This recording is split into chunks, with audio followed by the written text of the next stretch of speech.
Here to dive into industry trends with leading ETF experts, this is ETF Spotlight with Neena Mishra.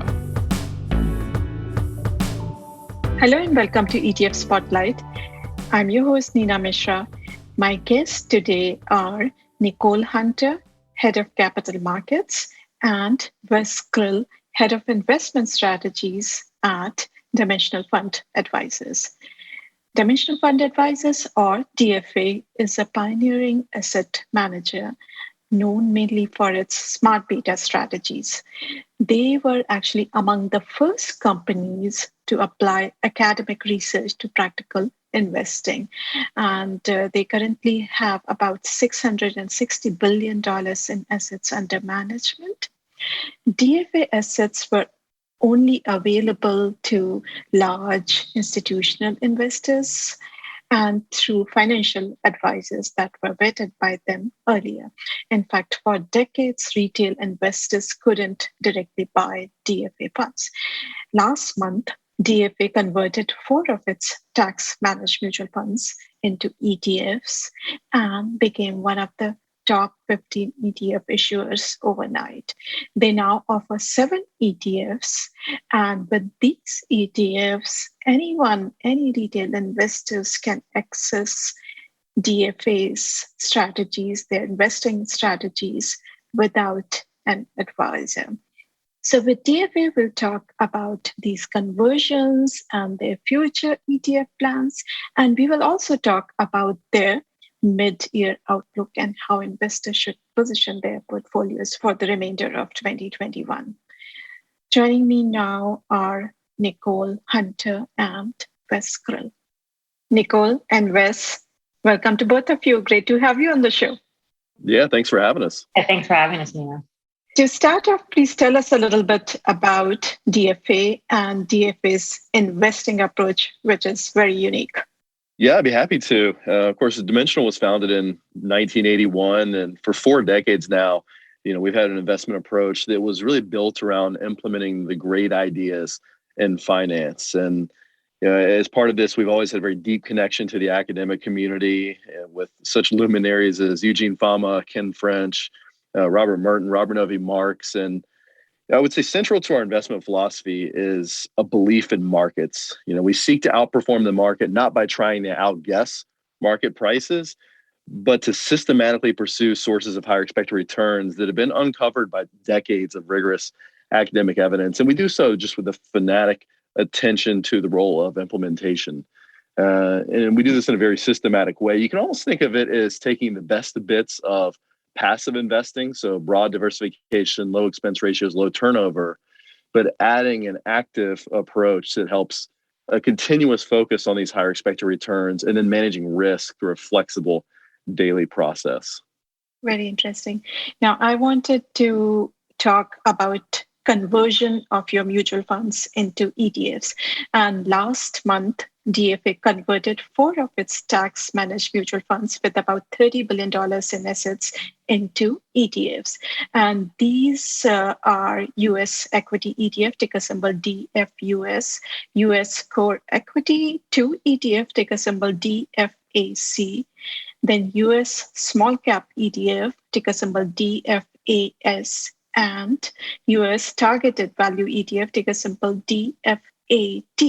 So tell us about this conversion, why these ETFs were selected for why these mutual funds were selected for conversion, why and now? This is actually a really exciting time for Dimensional. Having recently joined Dimensional and coming with a background in ETFs, I was really excited to partner with a firm that's so innovative.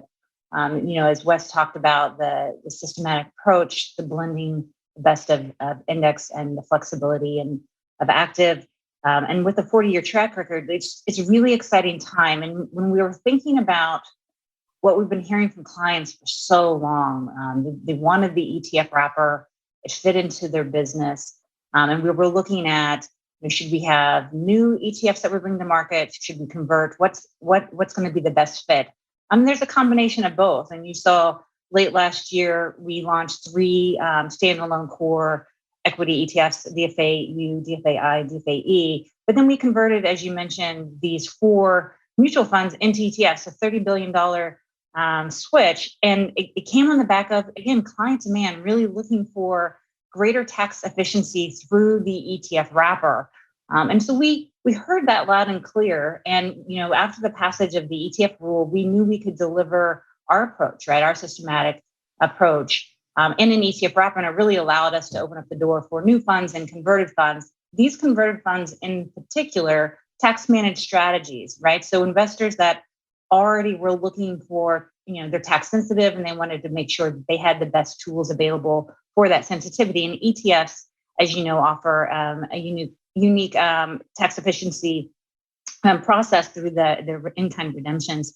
And so they were a good fit. And clients were really excited and were on board to make this conversion happen. I will tell you, I've been very impressed that just all the hard work that goes into a conversion of this size. I mean, sure, we weren't the first, but we were the biggest.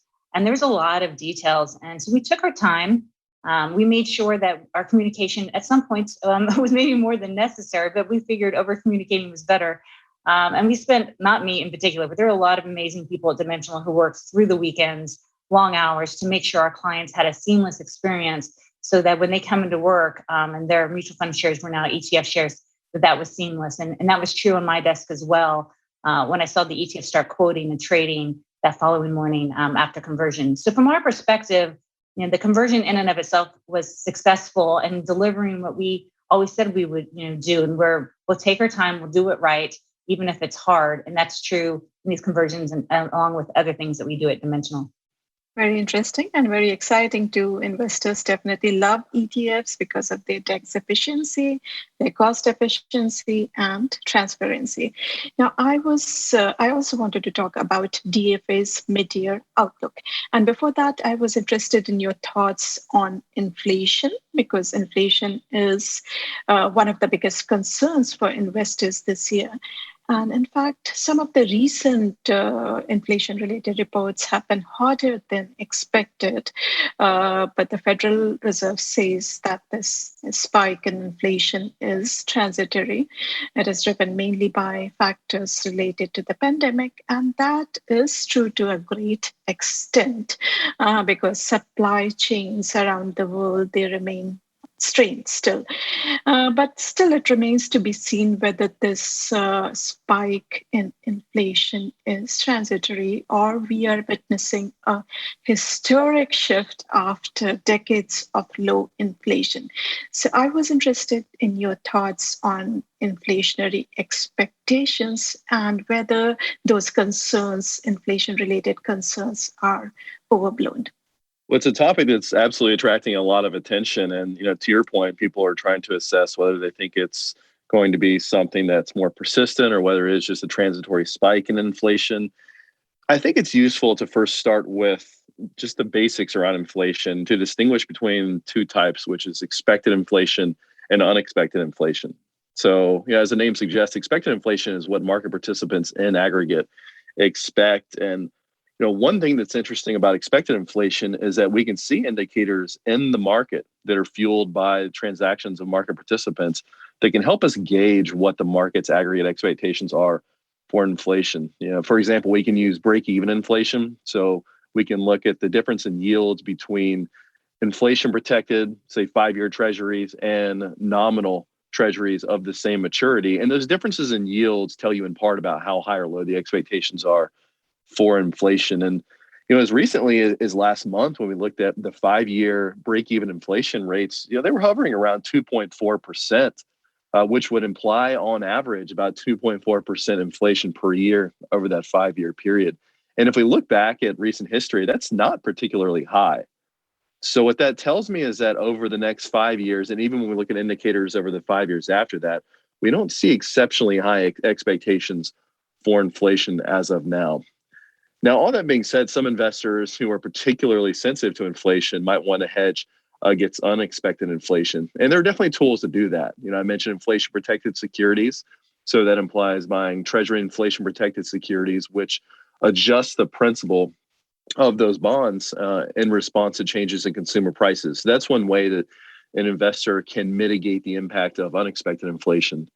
And then, there's other ways you can do that. You can have inflation swaps that are overlaid with non-treasury type bond portfolios for investors who are seeking higher expected returns and still want that inflation protection. But one thing investors should really take heart in is that expectations for inflation are already reflected in current market prices. That means the extent to which assets in your portfolio are sensitive to inflation, those expected levels of inflation are already being compensated in the prices that you're paying for those securities. So, again, distinguishing between those two types and seeing that the expected inflation part is not particularly high, and knowing that you're generally being compensated for that in your investment portfolio already, I think is one helpful thing for investors to keep in mind. That's helpful. Now, Dimensional has been associated with value and small cap investing. So I wanted to talk about value and small cap investing as well. And we are seeing this sort of tug of war between value versus growth right now. Late last year and earlier this year, we saw value outperforming growth significantly and small caps outperforming large caps. But over the past few weeks, we have seen this resurgence in growth and resurgence in large caps, particularly mega cap tech stocks. A lot of investors are piling back into those mega cap tech stocks that was so popular during the pandemic last year. So do you expect value or growth? And between small caps and large caps, which area do you expect to outperform for the rest of this year? How should investors position their portfolios for the rest of 2021? Yeah, it's probably interesting for investors to see the news about value, in different contexts. As recently as a year ago, people were talking about just this long stretch of underperformance for value and wondering what the future held for it. And then we had this remarkable turnaround, one of the best 6-month periods we've ever seen for small value versus large growth in the US, where that return difference of 62 percentage points was close to unprecedented. And then, of course, that brings about the same questions of, well, what's next? Is this it for the run, or can value continue to deliver the returns? I think it's worth going back to first principles. And when we talk about the premise behind value investing, it simply equates to paying less for a stream of future cash flows. So what that implies is value investing is about identifying high discount rate stocks. That means higher expected returns, and that is an evergreen principle. That's true no matter what's going on in the market, no matter what's happening with the economic climate. Paying less for future cash flows is always a higher expected return proposition, which means on expectations, we expect value stocks to have a higher return than growth stocks over any period. Now, we know that realized returns are a different story. Realized returns are going to be a function both of that expected return, but also unexpected. If we go back to Q1 of 2020, you saw the unexpected component cutting against value because you had the pandemic setting in, you had business closures due to the economic landscape. Large cap growth companies were in many ways more well poised to persevere through that economic shutdown than, say, small value companies. And so you saw outperformance from those companies that, again, was largely driven by unexpected occurrences. So we know realized returns can differ from expected returns. And we also know there's uncertainty around any premium or pursuing the market, whether it's just equities versus bills. We know that that's not been a sure thing, even over 10-year periods. Value versus growth, about 85% of 10-year periods in the US have been positive for value versus growth stocks. But that still implies that there is uncertainty even over longer time horizons. So, again, we believe that value should outperform growth. That is, in our opinion, one of the more reliable drivers of outperformance. If an investor is looking to outperform the market, that is a much higher proposition than trying to outguess markets. But there is uncertainty around it. And so we're never sure, even over a very long time horizon, that value will always outperform growth. Very interesting. And since you mentioned value stocks, with value stocks, investors pay less for future cash flows. I wanted to talk a little bit about GameStop and AMC, which were which are kind of the poster children of this year's meme stock mania or Reddit frenzy. Now, these two stocks were part of the Russell 2000 Value Index, although these are neither small cap stocks nor value stocks after the insane surge that these stocks saw earlier this year. And now GameStop is out of Russell 2000 index. Now it is a part of FTSE Russell 1000 indexed after the reconstitution in June. But AMC is still a part of Russell 2000, Russell 2000 value.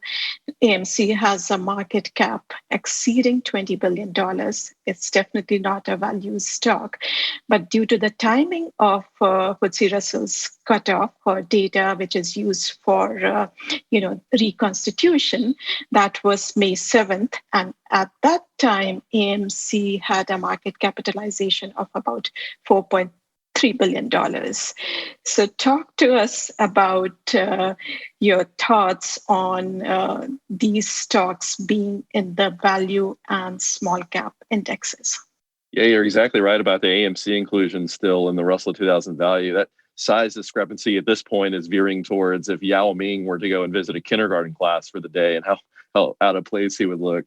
But I think you point to a couple of mechanics that have to do with the way index or indices are constructed and rebalanced. That arbitrary date based around the sorting for eligibility, and just the fact that the Russell indices in particular are only being reconstituted once per year, during which the constituents of the index are changed. New securities are added, some will go out. And the fact that that's only happening once per year can lead to this phenomenon called style drift. And you can think of it as if you were to skip lawn mowing duties for a few months, what the state of your yard would be like. That's kind of what you see when you're only rebalancing once per year. Well, market prices are changing throughout the year. And so you might have companies that were fitting the definition of a small cap value company as of the last reconstitution, say 11, 12 months ago, but they might have risen up in price or in valuation ratio, might not be the definition anymore. On the other side of the coin, you might also have companies that have fallen down in price or in valuation ratio, and now they would fit the definition of a small cap value company. But because if that happens before the next reconstitution, they might not be included in a small cap index. And so for that reason, we believe in rebalancing our portfolios incrementally throughout the year. And what we do is we take a similar level of turnover as what an index might experience, but we want to do that on a daily basis. So reacting to how prices and valuation ratios and profitability characteristics are changing throughout the year. And what we believe that gets us is a more consistent focus on these sources of expected returns that we're trying to target. If you're trying to target a value premium, we want to have a consistent focus on value stocks. And one way that you might mitigate or lose some of your exposure to value companies is if you are having style drift. And so we think that's one really important determination. When I mentioned earlier about how we're trying to improve upon the already strong recipe of a passive type of solution and have active management with a daily approach. Well, that's one good reason why, is we want to keep that focus on higher expected returns to deliver more reliable outcomes for our investors. So index and index tech tracking funds, many of them are subject to these quirks that sometimes hit markets out of nowhere. And it was a crazy year for the markets. So this wasn't even the craziest things that we saw. Now, I wanted to talk a little bit about your future ETF plans. There was a note by Bloomberg after your conversion. It said that more than $1 trillion worth of mutual fund assets could be converted into ETFs in the coming decade. And there was another note, prediction by Citigroup, that the $21 trillion mutual fund industry could consist mostly of ETFs within the next decade. So talking about DFA and your conversion plan, I know you are planning to convert 2 more mutual funds in the fall. And do you plan to convert all of your mutual funds to the ETF wrapper in the coming years? I really appreciate this question. It's something we're getting a lot of, especially with the success of the 4 that we converted this summer.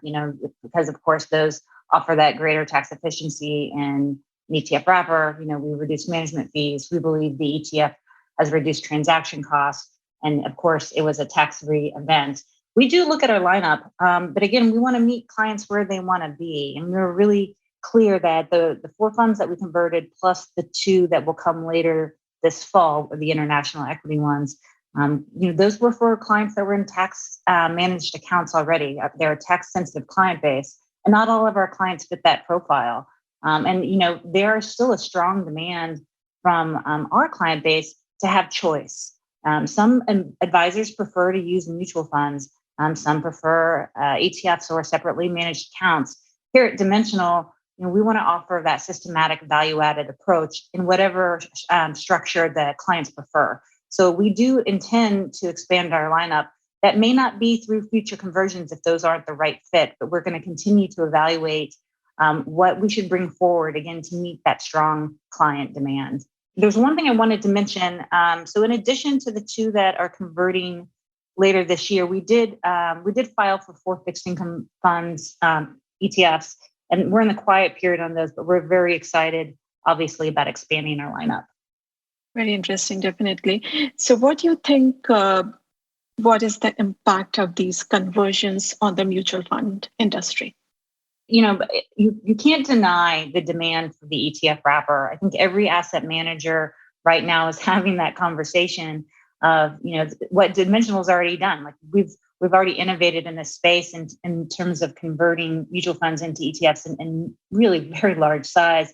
And I think it behooves the industry to ask, what's in the best interest of the clients? Maybe not every mutual fund is the right candidate. There's a sweet spot of investor type. Maybe some retirement account type clients would prefer, mutual fund wrapper, and maybe other types of clients prefer the ETF. I think that's a question everyone is asking. I've definitely been hearing it from my network quite a lot. We're going to be very cautious again and go very slow and methodical in our approach, like we do everything else. And you just heard Wes talk about our investment approach. It's the same when we think about product development. We want to make sure that we're bringing out the right products to meet that investor demand. And I expect every asset manager will look to what Dimensional did and start to do similar analysis. Excellent. Good luck with all the upcoming conversions. And that's all we have time for today.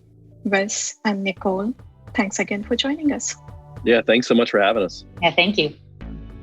That was our conversation with Dimensional Fund Advisors. I hope you enjoyed the conversation. Thanks for listening. If you like our show, please leave us a rating on iTunes or wherever you get your podcasts. And also make sure to subscribe to the podcast so that you do not miss any episode. If you have any comments, questions, or suggestions, please email podcast@zacks.com. This material is being provided for informational purposes only, and nothing herein constitutes investment, legal, accounting, or tax advice, or a recommendation to buy, sell, or hold a security. Do not act or rely upon the information and advice given in this podcast without seeking the services of competent and professional legal, tax, or accounting counsel. Publication and distribution of this podcast is not intended to create, and the information contained herein does not constitute an attorney-client relationship. No recommendation or advice is being given as to whether any investment or strategy is suitable for a particular investor. It should not be assumed that any investments in securities, companies, sectors, or markets identified and described were or will be profitable. All information is current as of the date herein and is subject to change without notice. Any views or opinions expressed may not reflect those of Zacks Investment Research as a whole.